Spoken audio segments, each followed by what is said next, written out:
안녕하세요 여러분, 한정훈 목사입니다. 한 주간도 평안하셨습니까? 오늘은 로마서 두 번째 시간을 가지려고 합니다. 오늘은 로마서 2장과 3장을 우리가 묵상하려고 합니다. 먼저 1장 후반부에 지난 시간에 보면은 동성애를 비롯해서 온갖 죄악의 목록들이 열거되었었죠. 그런데 이 장 처음에 보면은 바울이 이렇게 시작을 합니다. 1절 그러므로 남을 판단하는 사람아 누구를 막론하고 내가 핑계대지 못할 것은 남을 판단하는 것으로 내가 너를 정죄함이니 판단하는 내가 같은 일을 행함이니라 라고 말하고 있습니다. 우리가 1장 후반부의 그 모든 죄악의 목록들을 보면서 야, 이렇게 심한 죄악을 저지르는 사람들이 있지, 세상에 저런 사람들 심판받아야지, 멸망에 마땅하지, 뭐 그런 생각들을 하기 쉬운데요. 바울은 그런 우리의 심리를 잘 알면서 동시에 뭐라고 하고 있냐면 당신이 그렇게 남들이 심판받아야 된다고 판단하는 것은 쉬운 일인데 사실 그 판단의 잣대를 자기 자신에게 적용해 본다면 당신은 무죄하다고 말할 수 있는가? 그것을 역설적으로 묻고 있는 것이죠. 그러면서 이런 일을 행하는 자에게 하나님의 심판이 진리대로 되는 줄 우리가 안다라고 하면서 3절에 보면은 이런 일을 행하는 자를 판단하고도 같은 일을 행하는 사람들아 내가 하나님의 심판을 피할 줄로 생각하느냐.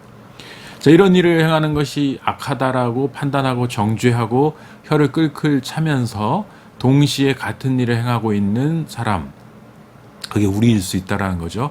바울은 여기서 지금 어쨌든 유대인들을 지칭하는 것인데, 의롭다고 여기면서 살아가는 그 유대인들을 지칭하는 것인데, 그런데 네가 하나님의 심판을 피할 수 없다, 똑같다, 그렇게 경고하고 있는 것입니다. 자, 그러면서 바울은 4절에 혹 내가 하나님의 인자하심이 너를 인도하여 회개하게 하심을 알지 못하여 그의 인자하심과 용납하심과 길이 참으심이 풍성하심을 멸시하느냐. 이 4절이 굉장히 중요합니다. 여러분 줄을 칠 수 있으면 줄을 쳐주시면 좋겠어요. 여기 보면은 회개라는 단어가 나오죠. 그 회개라는 단어에 먼저 줄을 쳐주시고 인자하심, 용납하심, 길이 참으심 요거에 줄을 쳐주시면 좋겠어요. 이게 왜 중요하냐면 하나님께서 지금 그 우리가 회개하기를 기다리고 계시다라는 거예요. 왜 심판이 즉각적으로 이루어지지 않느냐? 그것은 하나님이 우리를 회개하기까지 기다리고 계시기 때문이다. 그런데 거기 보면 인자하시기 때문에 기다리고 계신 것이고 용납해 주고 계시기 때문에 우리가 지금 심판받지 않고 기다려지고 있는 것이고 길이 참으시고 계시기 때문에 참고 또 참고 계시기 때문에 당장 그런 회개 심판의 불덩이가 우리한테 그리고 죄인들에게 떨어지지 않고 있다라는 거죠. 자, 이게 굉장히 중요한 부분입니다. 우리는 보통 이런 질문들을 많이 하죠. 저렇게 악한 일들을 행하면서 살아가는 사람들이 왜 더 잘 살고 있는가? 왜 평안한가? 왜 더 많은 권력과 돈과 지위를 누리면서 하나님이 없다고 하면서 그렇게 온갖 죄를 저지르고 더럽고 추한 죄 속에 살아가는 사람들이 왜 심판받지 않고 잘 살아가는가? 하나님이 과연 정의로우신가? 이런 질문들을 하는 사람들이 꽤 많이 있습니다. 그런데 동시에 이거 우리 자신에게 적용해 보면 우리도 종종 죄를 많이 짓는단 말이에요. 정말 추하고 누구에게 말 못할 부끄러운 죄들, 그리고 마음속으로 저지르는 수많은 악한 생각들 많이 저지르는데 가끔 그런 생각이 들 때가 있어요. 하나님이 내가 이런 죄를 저질렀는데도 왜 벌을 안 내리시지? 이런 일을 했는데도 아무 일도 안 생기네. 하나님이 그냥 이런 것들을 다 묵인해 주시는 건가? 하나님이 혹은 안 보고 계신 건가? 그냥 신경 안 쓰시는 건가? 그런 생각할 수도 있어요. 그래서 그게 점점 양심이 무뎌지면서 이것도 해봐? 저것도 해봐? 에이, 이렇게 회개 안 해도 별일 안 생기네. 그냥 내 맘대로 살아봐. 그러면서 실제로 그렇게 살기도 하고. 자, 이렇게 되는 경우들이 종종 있는데 그게 바로 이제 방종이고 만용이죠. 그러니까 하나님을 마음에 두지 아니하고 허망하고 미련한 마음으로 빠져서 죄의 길로 이제 가게 되는 전철인데요. 그런 사람들이 이제 생각하는 게 그거죠. 내가 죄를 저질렀는데 뭐 벌이 없네. 마음대로 살아도 되겠네. 저 사람들도 벌 안 받고 나도 뭐 별 벌을 안 받으니까 그냥 이렇게 하던 대로 편한 대로 살아야겠다. 자, 그게 오해라는 거예요. 지금 2장 4절은 오해라는 거예요. 하나님이 당장 어떤 즉각적인 보복 조치와 벌을 내리지 않는 이유는 여기 줄친 거 인자하시고 용납해 주시고 길이 참으시고 있기 때문이다라는 거예요. 이거를 오해하면 안 된다라는 것입니다. 하나님이 이걸 우리 뭐 다 허락하셨고 마음대로 살아도 된다라고 그렇게 여기면 안 된다는 거예요. 하나님의 심판은 반드시 있지만 지금 우리를 긍휼히 여기시기 때문에 회개할 때까지 기다리고 계시다. 이 회개라는 단어가 중요해요. 이 회개라는 것은 내가 하는 것이잖아요. 내가 돌이키는 것입니다. 내가 돌이킬 때까지 내가 정신 차리고 이게 아니구나. 이렇게 살면 안 되겠구나. 내가 이렇게 해서는 안 되겠구나라고 판단하고 주님께 돌아오기까지 기다려주고 계시는 거예요. 회개할 기회를 주고 계시는 것입니다. 강제로 회개시키는 게 아니라 나의 자유의지를 이용해서 나의 판단과 의지를 활용해서 하나님께로 전적으로 돌아와서 내 죄된 삶으로부터 벗어날 때까지 기다려주고 계시다라는 것입니다. 이게 굉장히 중요한 부분이에요.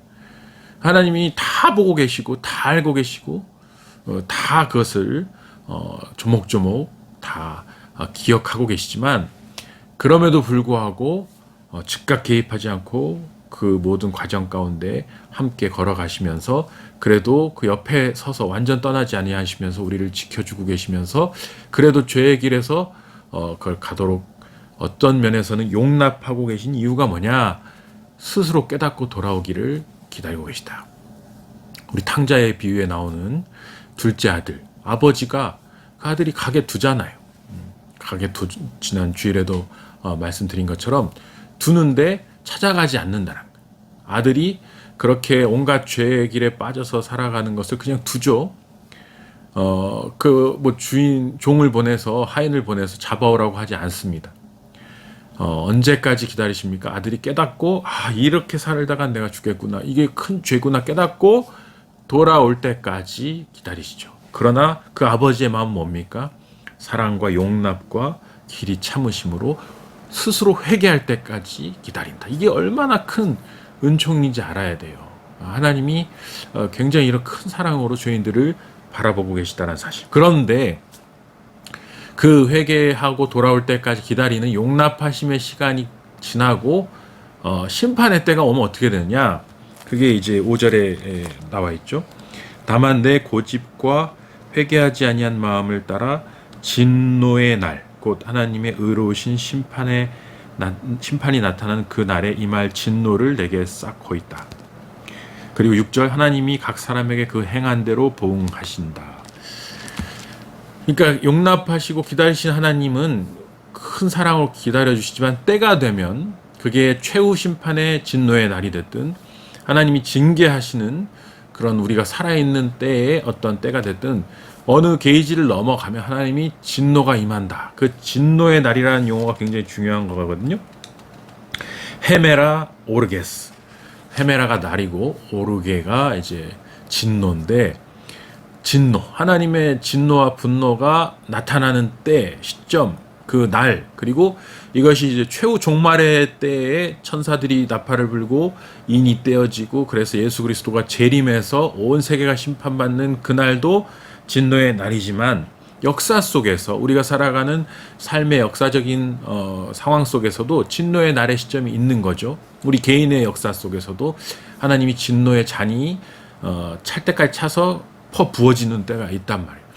그 진노의 날에 그 잔이 부어지면 행한 대로 보응이 이루어진다는 거예요. 그 전까지는 하나님 기다리시고 참아주시고 회개할 때까지 그것을 기회를 주시지만 진노의 날에 그게 퍼 부어지면은 이제 감당 못한다는 것입니다. 근데 이 어리석은 자들은 고집과 회개하지 아니한 마음을 가지고 진노의 날에 쏟아 부어질 그 잔을 진노를 계속 쌓고 있는, 진노라는 포도주 잔에 계속 그 하나님의 진노를 쌓아가고 있다라는 거예요. 근데 그 잔이 찰 때까지 차서 부어지면 그것이 이제 심판으로 나타나는데, 이 고집이라는 단어 5절에 보면은 이 고집, 너의 고집이 그것을 쌓고 있다라는 거예요. 그러니까 인간이 이 고집이라는 것은 의지잖아요. 내 의지를 가지고 하나님의 말씀을 대적하고 하나님께 대적하고 하나님을 마음에 두기를 싫어하고 세상의 헛된 우상을 숭배하면서 내 길을 가겠다. 이게 이제 고집이거든, 고집. 그러면서 회개하지 않는 것도 고집인 거죠. 하나님이 계속해서 돌아오라고 그리고 십자가의 은혜를 받아들이라고, 복음을 받아들이라고 하고 있지만 고집 피우면서 안 하고 있습니다. 그러나 하나님께서 이 양가적인 게 있어요. 그 고집을 또 불쌍히 여기시면서 기다려 주시는 것도 있고, 한편으로는 그 고집이 어느 정도의 잔에 차서 넘칠 때는 퍼 부어버리시고 한다는. 근데 우리가 그걸 다 몰라요. 우리 개개인의 삶의 잔이 어떤지, 우리의 역사 속의 산이 크기가 어떤지, 그게 언제쯤 퍼부어질지 모르지만, 그러나 동시적으로 이게 작용하고 있어요. 어떤 사람에게는 진노의 잔이 차면서 때가 아직까지 남고 회개의 기회가 주어지고 있고, 어떤 사람에게는 그 진노의 잔이 넘쳐서 퍼 부어지고 있고, 그게 하나님께서 통치하시고 다스리시는 방식이라는 것입니다. 우리가 지금 하여튼 여기서 깨달아야 할 것은 하나님의 진노의 잔을 시험하면 안 된다는 것입니다. 하나님이 우리에게 주시는 그 길이 참으심과 풍성하신 은혜를, 그거를 이용해 먹으면 안 된다는 것입니다. 회개하고 돌아와서 주님께 무릎 꿇어라. 주님의 그 큰 사랑의 은혜를 받아들여라. 그것이 지금 바울이 하고 있는 말이죠. 그러면서 이제 6절에서 11절까지 보면 이런 얘기들이 나와요. 행한 대로 보응에 대해서 이 양쪽에 네 단어씩을 제가 짚어드리겠습니다. 그러니까 선한 보응은 바로 영생, 영광, 존귀, 평강, 이 네 개의 단어로 설명하고 있고, 악한 것에 대한 보응은 진노, 분노, 환난, 곤고, 자, 이런 용어들로 표현이 되고 있습니다. 하나님께서는 행한 대로 보응하신다. 진노의 잔이 부어질 때 행한 대로 모든 것이 갚아진다. 그러니까 우리는 영생과 영광과 존귀와 평강, 그리고 썩지 아니함을 추구하는 삶을 살아야 한다. 영원한, 썩지 아니하는 영원한 실제를 추구하는 삶을 사는 자들에게는 그런 모든 영광과 존귀가 주어지지만, 썩을 것들, 부패할 것들, 일시적인 것들을 추구했던 사람들에게는 진노와 분노와 환난과 공고라는 심판의 잔이 부어진다. 이것을 우리가 기억하셔야 하겠습니다. 그러면서 이제 12절에서 29절에 보면은 율법의 잣대로 판단하는 것에 대해서 바울이 얘기하고 있어요. 구체적으로. 자, 그러면서 13절에 하나님 앞에서는 율법을 듣는 자가 의인이 아니요 율법을 행하는 자라야 의롭다 하심을 얻을 것이다. 이거는 지금 유대인들한테 말한 거예요. 율법은 지금 유대인들이 갖고 있는 거잖아요. 유대인들이 자기들이 율법을 잘 지키고 있고 그것을 잘 가르치는 의로운 자들이라고 계속 얘기를 하고 있는데, 바울은 지금 역공하고 있는 거예요. 너희들이 지금 율법을 가르치는 건 매우 잘한다. 그 율법의 전문가들이니까 이렇게 하지 말고 이렇게 해라. 가르치는 건 잘하는데 네가 그들을 그 율법을 행하고 있는가? 율법을 지키고 있는가를 묻고 있는 것입니다. 굉장히 이건 예리하게 찌르고 있는 거예요. 사실 이 율법을 우리 자신에게 적용해봐도 똑같아요. 하나님이 성경을 잘 알고 있는데, 우리가 수십 년째 신앙생활 하면서 성경의 내용들 잘 알고 예수님의 가르침 잘 알고 있는데 너희들 그대로 살고 있냐? 즉 그 얘기를 하고 있는 거예요. 그럼 우리가 굉장히 찔리는 게 많죠. 예수님의 말씀대로 지금 하지 못하는 것들이 많거든요. 그러니까 그 양심을 지금 후벼 파고 있는 것입니다. 그러면서 굉장히 이제 흥미로운 구절이 등장하는데, 14절에서 15절 요 가로친 부분인데, 이게 굉장히 그 놀라운 말씀인데 한번 제가 읽어보겠습니다. 율법 없는 이방인이 본성으로 율법의 일을 행할 때 이 사람은 율법이 없어도 자기가 자기에게 율법이 된다. 율법이 없는 이방인. 이방인은 다 율법이 없어요. 유대교인이 아니면 다 이방인인 거거든요. 이 유대교에서는. 근데 이방인들은 유대교인이 아니기 때문에 율법을 모르죠. 하나님의 말씀을 모르는 사람들이에요. 그런데 이 사람들이 본성으로 율법의 일을 행한다. 이게 뭐냐면 본성이란 단어가 이제 퓨시스라는 겁니다. 퓨시스. 이거는 이제 자연, 네이처를 의미하기도 하고 어떤 물리학적인 법칙을 따르는 이 세계, 물리학 세계를 말합니다. 그래서 영어로 피직스가 물리학인 것처럼 이 자연 세계, 자연 만물에 돌아가는 어떤 그런 당연한 어떤 세계를 말하는 건데, 이 피지스 본성이라는 것과 그 15절에 나오는 양심이라는 것이 둘 다 연결된 굉장히 중요한 단어예요. 이 양심이라는 용어가 철학자들에게도 굉장히, 윤리학자들에게도 굉장히 중요한 용어인데, 이 본성과 양심이라는 것이 연결되어 있어요. 이걸 이해하는 게 중요합니다. 인간의 본성은, 본성 안에는 양심이 새겨져 있어요. 그래서 반짝반짝 빛나는 양심이 있기 때문에, 이 양심이 있기 때문에 이 죄를 저지를 때 양심의 가책을 받게 돼 있다는 것입니다. 그게 다 세팅이 돼 있다는 거예요. 이 자연적으로 태어날 때부터 세팅이 돼 있다. 근데 왜 태어날 때부터 세팅이 돼 있는가? 바울에 의하면 이게 창조주 하나님이 우리를 만들었기 때문이거든요. 모든 인류를 창조주 하나님이 만들었기 때문에 자연스럽게 우리 안에는 본성적으로 양심이 있습니다. 양심은 죄를 저지르면 가책을 받는 것을 말합니다. 선한 일을 하면 기쁜 것을 말합니다. 근데 이 양심은 왜 우리 안에 있느냐? 하나님의 형상대로 지음을 받았기 때문이라고 말할 수 있어요. 즉 영혼을 가지고 있기 때문에, 모든 인간은 영혼을 가지고 있기 때문에 양심이 있어요. 이 동물에게는 양심이 없죠. 뭐 이렇게 다른 동물을 죽인다고 해서 가책받지를 않아요. 양심 때문에 괴로워하고 우울증에 걸리고 동물이 막 이렇게 정신과 치료받고 그러지 않지 않습니까? 왜냐하면 동물은 양심이 없기 때문에 자기의 어떤 그 행동에 대해 도덕 윤리적인 책임을 지지 않고 거기에 대해 가책도 받지 않습니다. 그냥 본능, 동물의 본능대로 살아요. 동물의 본능대로. 동물은 동물의 본능대로, 본성대로 살지만, 인간의 본성은 영혼을 가지고 있고 하나님의 형상대로 지음을 받았기 때문에 양심이 있어요. 그래서 선과 악을 구분할 줄 알아요. 그래서 악한 일을 행하면 가책을 받게 돼 있고, 선한 일을 행하면 기쁨을 얻게 돼 있고, 그게 하나님을 닮아서 지어졌기 때문에 그렇습니다. 그러면 사이코패스들은 왜 그러냐? 그거는 이제 고장이 난 거잖아요. 사이코패스는 어떤 뇌 기능이나 어떤 영혼의 기능이 고장난 상태, 아예 감각이 안 되는 상태로 우리가 설명할 수가 있죠. 자, 그래서 이 본성이 우리에게 세팅되어 있는 본성대로 선과 악을 어렴풋이나마 구분할 수 있다. 모든 인간은 그것을 할 수 있다는 거예요. 굳이 율법이 없어도, 십계명이 그렇게 말하지 않아도 우리는 그렇게 하면 안 된다는 걸 본능적으로 알고 있어요. 양심적으로. 자, 이런 상태이기 때문에 오히려 이걸 왜 이 얘기를 하냐면, 율법을 잘 알면서 그것을 가르치는 자인데 그걸 안 지키는 유대인 너희들보다, 율법을 모르지만 본능적으로, 본성적으로 양심을 가지고 선하게 살아가는 저 이방인이 더 하나님께 가까울 수 있다. 그 얘기를 하는 거예요. 이건 지금 율법을 지키는 유대인들을 공격하는 것입니다. 근데 이게 왜 예민하고 민감한 문제냐면, 이 예수님을 모르는 사람들 중에 선하게 살아가는 사람도 있지 않습니까?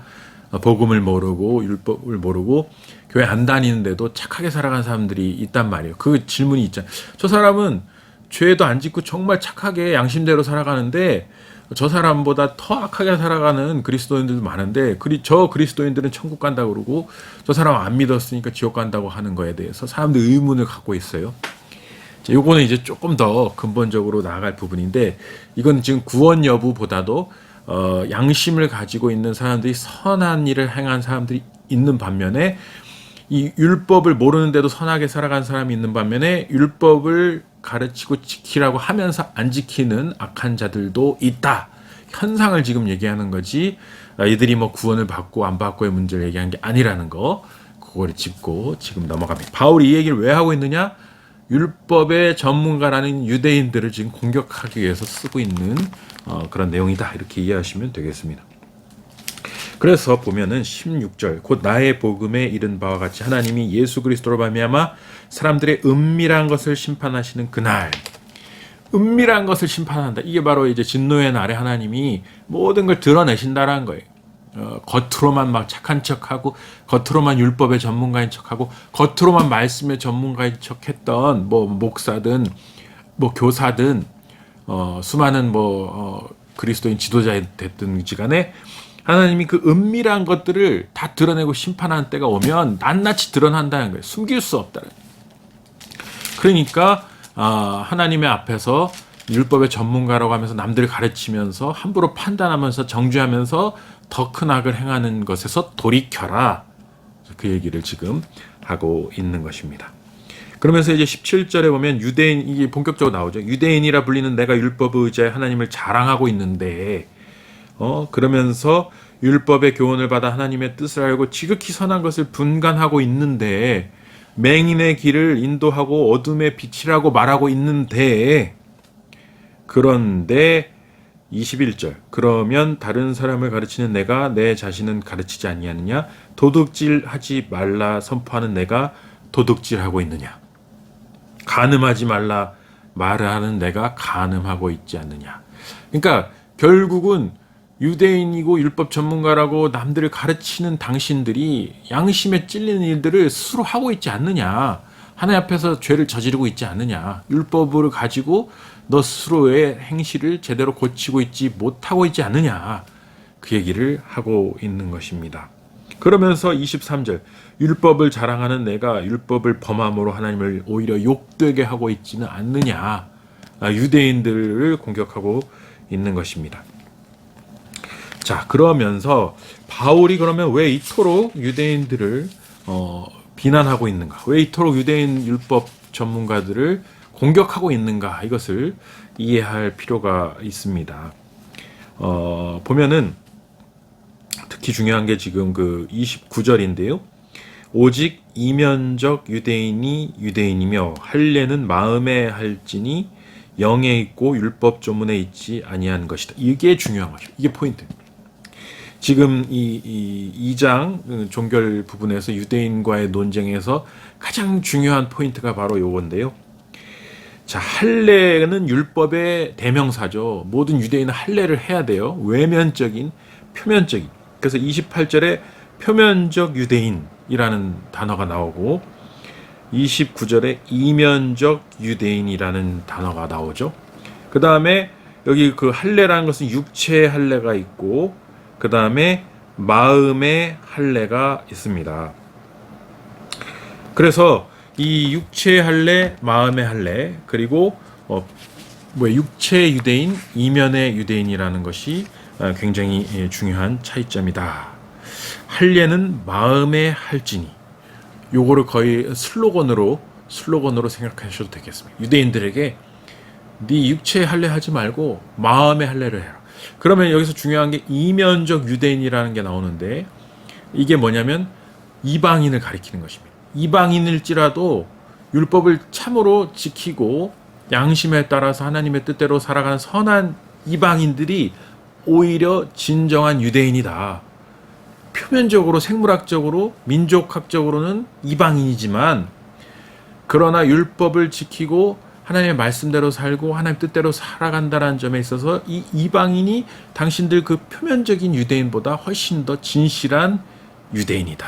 이렇게 말하고 있는 것입니다. 똑같이 이걸 어떻게 적용할 수 있습니까? 그리스도인으로서 교회를 다니고 있고 성경을 꿰고 있고 암송을 다 하고 있지만 그대로 살지 아니하는 그런 표면적인 그리스도인들보다 교회는 안 나가고 있고 하나님을 잘 모르고 그렇지만 오히려 하나님을 알고 싶어하고 또 예수님을 알고 싶어하면서 선하게 살아가는 그런 사람들이 오히려 더 진정한 그리스도인에 가까운 사람들이다. 착각하지 마라 이 얘기를 하고 있는 것입니다. 그러면서 우리가 그저 행실을 제대로 갖추지 못한 채 형식적인 어떤 틀에 의한 어떤 종교적인 제도적인 어떤 틀에서 만족하면서 안주하면서 그 권세와 그 지위에 의지해서 떵떵거리면서 종교인의 어떤 특권을 누리려고 하는 그런 허례허식에서 벗어나라. 예를 들면 뭐 큰 직분을 갖고 있고 뭐 큰 교회를 내가 뭐 담임하고 있고 이런 식으로 어떤 외형적인 것이 대단하다고 해서 내가 저 작은 평신도 어떻게 보면 등록도 하지 아니하고 그저 묵묵히 교회를 다니면서 선하게 그리스도인으로서 향기를 드러내기 위해서 정말 어려운 사람들을 찾아가서 봉사하며 또 그들에게 복음을 전하는 이름도 빛도 없이 살아가는 그런 작은 자 소자가 훨씬 더 예수님께 가깝고 천국에 가깝고 어떻게 보면은 더 천국에서 유명한 자일 수 있다. 자, 그런 논리로 보시면 되겠습니다. 그러면 여러분께 이제 한 가지를 짚고 3장으로 넘어가려고 하는데 바울이 왜 이런 가르침에 천착하게 됐을까요? 왜 표면적 유대인과 이면적 유대인을 가르는 이런 논리를 어떻게 개발하게 됐을까요? 저는 이게 바울이 아마 자신의 삶 가운데 표면적 유대인으로 살았었던 경험이 있기 때문이 아닐까라고 생각합니다. 이 사람은 바리새인 중에 바리새인이었죠. 바리새인은 그야말로 율법에 목숨을 건 사람들이에요. 표면적 유대인으로서 이 율법을 지키는데 행동으로서 외형으로서 지키는데 모든 걸 걸었던 사람이죠. 그래서 표면적인 유대인으로 살 때는 그리스도인들을 잡아서 핍박하고 박해하고 옥에 넣고 그때 이 스데반을 돌로 쳐서 죽이는 일에 앞장섰던 사람이죠. 그는 이 표면적 유대인으로 살 때는 나는 옳다고 생각하고 살았어요.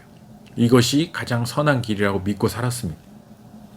근데 예수 그리스도를 만나고 난 후에 깨달았어요. 아, 내가 살아왔던 모든 삶이 허상이었구나. 내가 살아왔던 이것이 진정으로 그리스도의 그러니까 하나님을 위한 길이 아니었구나. 이거는 유대교를 위한 거였구나. 유대교 조직, 유대 민족이라는 어떤 민족주의적 허상, 그런 허상을 위해서 살아왔던 것이구나. 이런 걸 소위 말하는 이데올로기라고 하죠. 이데올로기. 즉 하나의 이념이 하나의 정치적인 하나의 틀이 되어서 모든 사람들을 하나의 그 이념화된 정치적인 아젠다에 헌신하게 만들어서 그것을 위해서 불사르게 만드는 것이죠. 이 대표적인 이데올로기가 뭡니까? 공산주의. 모든 인류가 평등하게 산다라는 이데올로기. 빈부의 격차를 없애고 자본가를 없애고 모든 사람들이 평등하게 배부르게 살 수 있다라는 그런 이상을 향해서 헌신하게 만들죠. 그게 바로 이데올로기인데, 근데 그 이상을 위해서 어떻게 합니까? 부모도 죽이고 친구도 죽이고 뭐 아무리 우리가 관계성을 갖고 있던 사람이라도 지주 자본가로 몰아서 다 반동으로 쳐서 죽여버리고, 이 공산주의라는 이념을 위해서 그 모든 이념에 거스르는 것들을 싹 쓸어버리죠. 이게 바로 율법주의고, 이게 바로 바울이 비판하는 그 이데올로기적인 종교화된 어떤 이념화된 것들을 지금 깨부수려고 하는 것입니다. 그 이데올로기화된 유대교가 어떻게 합니까? 예수님도 죽여버렸잖아요. 그리고 그리스도인들을 잡아 죽였고 스데반을 죽였어요. 그러니까 그 이데올로기화된 유대교의 중심에 있던 바울이 이 회심한 거예요. 그래서 이게 허상이었구나 깨닫고 나니까 뭘 보게 된 것입니까? 이 외형이 중요한 게 아니고 이 마음이 더 중요하구나. 이면이 더 중요하구나. 그러면서 바울이 어떻게 보면은 인간의 존재의 깊이를 깨달은 것입니다. 인간 존재의 심연을 깨달은 거예요. 인간을 표면으로만 보던 바울이 인간을 굉장히 깊은 차원에서 보게 된 것입니다. 인간이 그렇게 단순하지 않구나. 인간 사회가 그렇게 단순하지 않구나. 뭐 선악이라는 것이 그렇게 뭐 조문에 따라서 법 조문에 따라서 율법 조문에 따라서 선악을 판단하고 그럴 수 있는 게 아니구나. 법 조문이 아닌 저 인간의 중심, 영혼 깊은 곳, 마음 깊은 곳에 하나님을 사랑하는 마음이 있는가. 그렇다면 그것이 드러날 수도 있고 안 드러날 수도 있고, 은밀한 것은 하나님이 다 알고 계시지만 나는 내가 못 볼 수도 있는 것이구나. 그러면서 이게 판단을 하는 것을 굉장히 쉽게 했던 바울이 그 판단에 대해서 이제 유보하게 되고, 판단은 하나님이 하실 것이다라고 하나님께 넘겨드리게 되면서, 그러면서 점점 더 바울은 은혜의 차원을 깨닫게 된 거예요. 이게 내가 판단해서 이 사람 살리고 죽이고 이런 게 아니라 나도 똑같은 죄인으로서 하나님의 은혜만이 가장 놀랍고 위대한 것이구나. 하나님의 은혜가 있기에 내가 살아있을 수 있는 것이고 우리 교회가 존재할 수 있는 것이고, 하나님이 그 은혜를 갖고 우리를 기다려주시기 때문에 심판이 지연되고 있는 것일 뿐인 거구나. 내가 저 사람을 심판해서 돌로 쳐 죽이고 뭐 이렇게 감옥에 넣고 이런 식으로 세상의 정의를 회복하려고 하는 그게 아니구나. 그렇죠? 지금 이 사회도 보면은 그런 어설픈 정의감에 찬 이데올로기에 빠져 있는 그런 권력가들이 그런 방식으로 세상을 바꾸려고 하다 보니까 얼마나 많은 폐해들이 발생합니까? 얼마나 더 서로가 살기를 가지고 진영이 나뉘고 서로 증오가 넘쳐나고 죽기 살기로 싸우고 화합이 안 되고 그런 일들이 왜 일어납니까?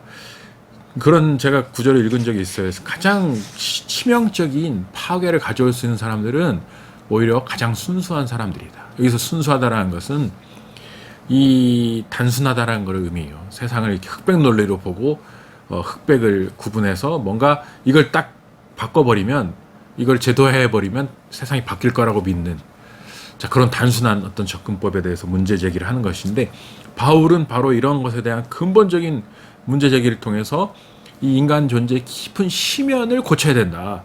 인간의 본성에 새겨진 그 양심을 건드려야 된다. 그리고 그 양심이 작동해서 스스로 하나님께 회개하고 돌아와서 하나님께 붙들림 받고 성령께 붙들림 받은 사람이 돼서 성령에 이끌림 받은 사람으로서 한 명 한 명이 살아갈 때 비로소 뭔가 가능성이 보이는 것이지 이 무슨 제도화된 권력화된 어떤 접근을 통해서 세상을 강제적으로 개혁하는 것으로 될 게 아니구나.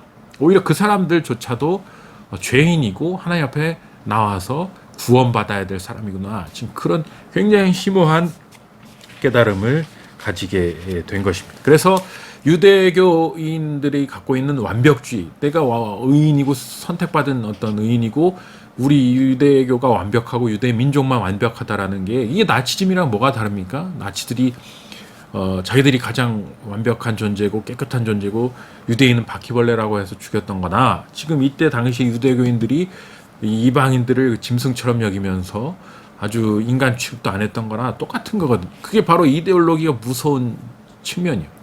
그래서 바울은 바로 그런 것들이 아닌 온 인류를 사랑하시고 모든 사람을 모든 죄인을 품으시는 길이 참으시고 용납하시는 하나님의 사랑 그게 얼마나 놀라운 것인지를 좀 깨달아 달라 그 얘기를 하고 있는 것이다. 이렇게 이해하시면 되겠어요.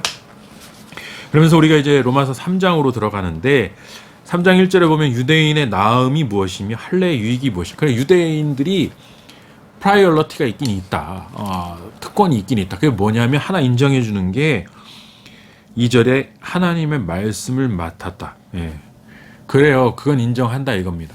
유대인들은 말씀을 맡아서 기록해온 사람들. 저는 그거 하나만으로도 유대인들에게 감사해야 된다고 생각합니다. 왜냐하면 그들이 수많은 그 핍박 속에서도 말씀을 그 사본들을 이렇게 계속 기록해서 우리에게 어쨌든 구약 성서를 보존해 왔다라는 거, 가르쳐 오고 그것을 보존해 왔고 전수해 왔다라는 거. 그게 이제 우리에게까지 지금 전파가 됐다는 점에서는 유대인들이 한 일에 대한 공헌에 대한 인정을 할 수 있습니다. 그런데 이제 유대인들이 그렇게 했다고 할지라도 흠이 있다는 거예요. 완벽하지가 않다는 거예요. 왜냐하면 그들도 죄인이라는 사실이 성경에 기록되어 있기 때문입니다. 그래서 이제 1에서부터 8절까지는 그냥 읽어보시고 9절로 넘어갈 텐데 그러면 어떠하냐 우리는 나으냐 결코 아니라 유대인이나 헬라인이나 다 죄 아래 있다. 이게 바로 바울의 중요한 태제입니다. 유대인들의 문제는 유대인들은 죄인이 아니라고 믿는 것에 있거든요. 유대인들은 다 구원받을 만한 의로운 자들이고 이방인들이 죄인이라고 생각합니다. 그런데 바울은 유대인이나 헬라인이나 이방인이나 똑같이 다 죄 아래에 있다. 이게 지금 유대인에게 얼마나 기분 나쁜 얘기인지를 여러분 이해하셔야 돼요. 네가 뭔데 유대인 전체를 그러니까 만약에 그렇죠. 우리 그리스도인들은 근데 우리가 모든 사람들이 죄인이라는 걸 알고 있거든요. 근데 유대인들은 어쨌든 난 죄인이 아니라고 생각하고 있고 우리 민족은 말씀을 맡은 자로서 하나님께 특별히 선택을 받은 선민이라고 생각하고 있는데 뭐가 우리를 같은 이방인이랑 동급으로 취급하고 있잖아요. 근데 그 근거를 어디서 갖고 오느냐 바울이 어째서 유대인도 다 죄인이라고 생각하느냐 그게 바로 여기 지금 10절에 의인은 없나니 하나도 없으며 깨닫는 자도 없고 하나님을 찾는 자도 없고 다 치우쳐 함께 무익하게 되었고 선을 행하는 자는 없나니 하나도 없도다. 이게 시편 14편 1절 이하에 나오는 구절인데 유명한 구절이죠. 이게 유대인들이 갖고 있는 성경이잖아요. 유대인들이 잘 알고 있는 구절이에요. 성경을 다 외우고 있단 말이에요, 시편을. 근데 유대인들 한 번도 이거를 저기 보면은 의인 없나 하나도 없고 모두가 다 치우쳐서 선을 행한 자가 없다. 이거를 자기들에게 대입한 적이 없어요. 그냥 많은 사람들이 수많은 사람들이 죄인이다라는 거로 이해를 했지 이게 유대인이나 헬라인이나 모든 사람이 죄인이다라고 해석하지 않아왔거든요. 바울이 지금 처음으로 이렇게 해석하는 겁니다. 이 구절을 수천 년 동안 유대인들이 같이 외워왔던 시편 구절을 바울이 처음으로 온 인류가 죄 아래에 있다라는 구절로 해석한 것입니다. 이걸 신학화라고 하죠. 온 인류의 부패, 유대인 당신들 포함 온 인류의 부패. 이게 바로 그리스도교가 강조하는 그 원죄 사상의 포인트 아닙니까? 모든 사람이 아담 이후로 부패했다. 유대인 포함. 근데 이 구약의 시편의 14편 1절의 구절을 그걸 근거 구절로 끌고 왔다라는 걸 여러분이 이해하는 게 중요합니다. 이게 유대인들한테는 그걸 왜 그렇게 해석하냐? 이거는 많은 사람들이 죄인이란 뜻이지 모든 민족이 죄인이라고 하는 게 아니다. 이렇게 반박할 거라는 거예요. 유대인들은. 그러나 바울은 이렇게 얘기하고 있고 그리스도교 복음은 이거를 받아들이고 있는 것이죠. 그래야만이 20절이 가능해지는 것입니다. 3장 20절. 그러므로 율법의 행위로 그의 앞에 의롭다 하심을 얻을 육체가 없나니 율법으로는 죄를 깨달음이니라. 이게 핵심 중의 핵심입니다. 로마서의 핵심 중의 핵심. 그러므로 율법의 행위로 의롭다 하시면 얻을 수가 없다. 이게 유대교에는 엄청난 충격이에요. 유대교인들은 율법을 지키면 의로워지는 거거든요. 근데 율법을 지켜도 의로워질 수 없다라는 거예요. 그 근거는 시편의 14편 1절 이하 그리고 요 나머지 구절들. 그러니까 유대인들이 이게 얼마나 억울하고 답답하겠어요. 이게 무슨 소리야? 이게 여태까지 우리가 믿어왔던 거와 너무 다른 얘기를 한다라고 생각하겠죠. 그리고 바울 니놈이 뭔데 우리 유대교 전체를 이렇게 이걸로 부정하고 있어? 이렇게 얼마나 미워하겠어요. 죽이고 싶도록 미운 거죠. 그러나 이게 복음이 우리에게 제시하는 것입니다. 이게 바로 이신칭리의 근거 구절이 되는 것이죠. 율법을 지켜서 구원을 받을 수 없어졌어요. 바울의 이 논리에 의하면. 그럼 어떻게 구원을 받을 수 있는가?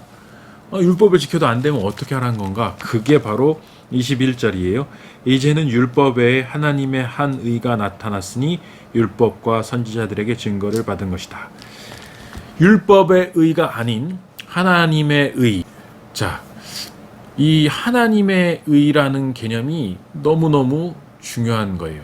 앞에도 계속 나오고 있지만 하나님의 의라는 것이 있기 때문에 우리는 그 하나님의 의로 인해서 의롭다 하심을 받는 이신칭의 은혜를 가지고 그걸 믿는 자는 구원을 받게 된다라는 결론으로 나오게 되는 것이죠. 그래서 이게 종교 개혁자들에게 이토록 로마서가 중요한 이유가 로마 카톨릭은 거의 유대교 율법 체계랑 약간 비슷한 측면이 많단 말이에요. 행위로서 보속을 해야 된단 말이에요. 내 모든 죄악들에 대해서 율법을 어긴 것들, 하나님 말씀 어긴 것들이 있다면 행동으로 보속을 하고 또 기도문을 외워 바쳐서 이런 죄들을 씻어야 되고 뭐 이런저런 어떤 행동을 해서 그 다음에 어떤 방식으로든지 그 죄를 씻기 위한 어떤 대가를 치러야 된단 말이에요. 그리스도의 은총이 있지만 그러니까 이 가톨릭 율법 체계가 유대교 율법 체계랑 비슷하다고 보고 종교개혁자들이 이제 공격을 한 것입니다. 면죄부도 그래서 가능한 거 아닙니까? 돈을 내면 어느 정도 죄가 삭감돼요. 돈으로 죄를 없앤다라는 개념이 어떻게 가능한가? 행동으로 죄를 없앤다라는 그런 사상이 남아있기 때문에 그래요. 그래서 종교개혁자들이 이거 봐라, 바울이 이 얘기를 하지 않았냐? 율법으로 행위로 의롭다함을 얻는 게 아니다. 오직 하나님의 의로 의로워지는 것인데 그 하나님의 의는 내 의가 아니다. 내가 얻을 수 있는 의가 아니다. 하나님이 주시는 의이고 하나님으로부터 임하는 의다. 그렇기 때문에 이건 전적인 은혜, 전적인 은총에 의한 의다. 이게 바로 종교개혁의 핵심 태제가 되는 것입니다. 저는 이 22절부터 24절까지 말씀을 외워야 된다고 생각해요. 이거는 우리가 진짜 외워야 된다. 한번 읽어보겠습니다. 예수 그리스도를 믿음으로 말미암아 모든 믿는 자에게 미치는 하나님의 의인이 차별이 없느니라. 놀라운 구절 아닙니까? 예수 그리스도를 믿는 믿음으로 말미암아 모든 믿는 자에게 미치는 하나님의 의, 차별 없이 모든, 이게 복음의 대현장입니다. 모든 사람이 죄를 범하였음에 하나님의 영광에 이르지 못하였다.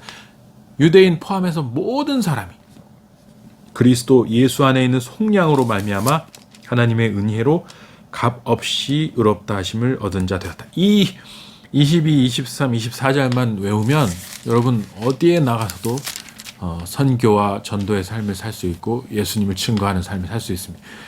어떤 상황에서도 이 세 구절만 외우고 계시고 붙드신다면 흔들리지 않을 수 있어요. 사단의 괴수가 와서 뭐 루시퍼가 오든 뭐 마귀의 어떤 대장이 와서 우리를 공격하고 우리의 죄의 목록들을 나열하면서 공격하고 흔들어도 이 구절로만 우리가 굳건히 설 수 있다면, 이 로마서의 이 내용만 이해할 수 있다면 당당할 수 있단 말이에요. 하나님의 의가 나를 덮고 있다. 하나님의 의가 내가 흔들리지 않다. 내 의는 보잘것없다. 난 죄인이다. 그러나 하나님의 의가 차별 없이 나에게도, 나 같은 죄인에게도 임하기 때문에 나는 구원받았다. 네가 나를 요구할 수 없다. 주장할 수 없다. 이렇게 말할 수 있습니다. 그러면서 25절에 이 예수를 하나님이 그의 피로써 믿음으로 말미암아 화목제물로 세우셨다. 이게 바로 이 예수 그리스도의 십자가를 설명하는 것입니다.